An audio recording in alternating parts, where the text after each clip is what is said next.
आज हम बीएड के टॉपिक पे चर्चा करेंगे जिसका नाम है मीनिंगफुल लर्निंग। मीनिंगफुल लर्निंग अर्थात सार्थक अधिगम या उद्देश्यपूर्ण अधिगम। तो आज हम जानेंगे कि ये है क्या।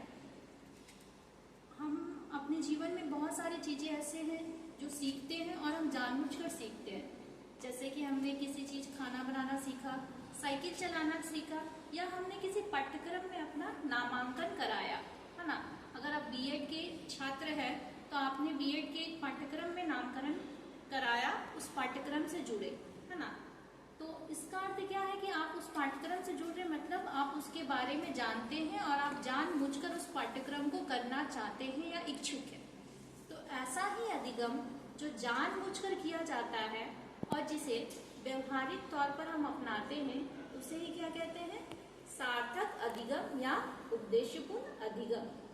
ऐसे अधिगम में हम उस अधिगम में आने वाली बाधाएं को और उनसे होने वाले जो लाभ है, जो उनका उद्देश्य है, हम उससे परिचित रहते हैं और हम उसे उसकी बाधाओं को और उसकी उपयोगिताओं को जानकर ही हम उस अधिगम को करना चाहते हैं।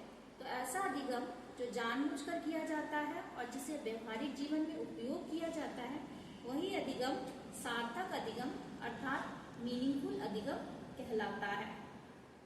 तो आशा करती हूँ आपने मीनिंगफुल अधिगम को जाना। अब हम जानते हैं कि मीनिंगफुल अधिगम की विशेषता या लक्षण क्या होती है। बहुत सारी इसकी विशेषताएं हैं और लक्षण है जिसे हम एक एक करके जानेंगे।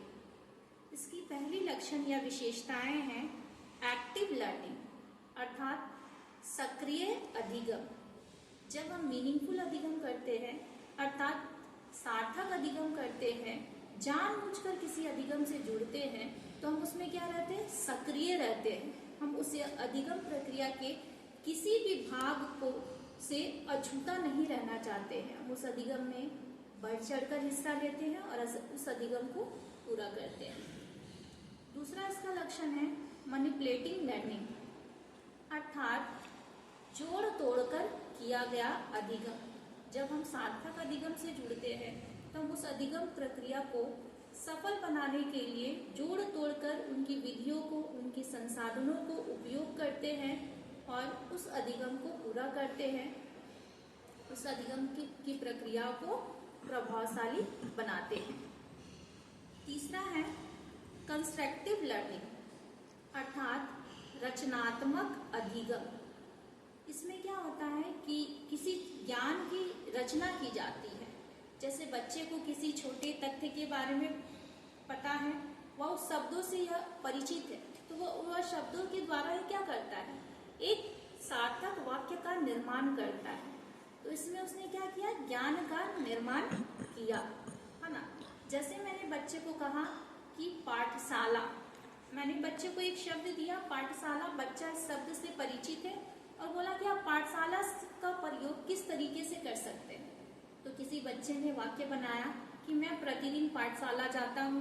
किसी बच्चे ने बताया कि पाठशाला ज्ञान का मंदिर होता है। तो इस तरह से बच्चे ने क्या किया कि उस शब्द से एक वाक्य की रचना की। तो यही क्या हुआ? रचनात्मक अधिगम।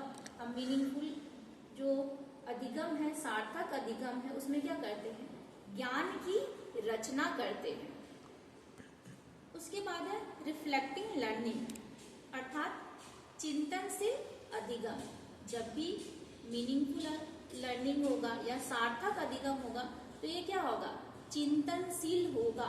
इस प्रक्रिया में छात्र सक्रिय रहेंगे, प्रभावशाली रहेंगे और वह दुविधाओं को, समस्याओं को जो अधिगम प्रक्रिया में आ रही है उसको हल करने का प्रयास करेंगे। तो आज हमने जाना मीनिंगफुल लर्निंग और इसके कुछ एट्रीब्यूट अर्थात लक्षण को। धन्यवाद।